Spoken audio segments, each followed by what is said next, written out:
మనతో కాకుండా ఎప్పుడు చూసినా బయట ఉంటాడు. ఇంక రోజులు అడ్జస్ట్ కావాలి. మనతో టైం గడపకుండా నాన్నెందుకు అంతసేపు బయట ఉంటాడో తెలుసా మీకు?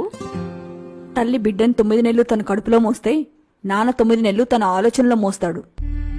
హాస్పిటల్ ఖర్చుల నుంచి తీసుకుని పిల్లల పెంపకం, చదువు, ఫ్యూచర్ అంటూ ప్రతి సెకండ్ జీవితాంతం ఆలోచించేవాడే తండ్రి. మనం తొడుక్కునే బట్టల కొదో లేకుండా చూస్తాడు, కానీ తను మాత్రం 2-3 జతలతోనే అడ్జస్ట్ అవుతాడు.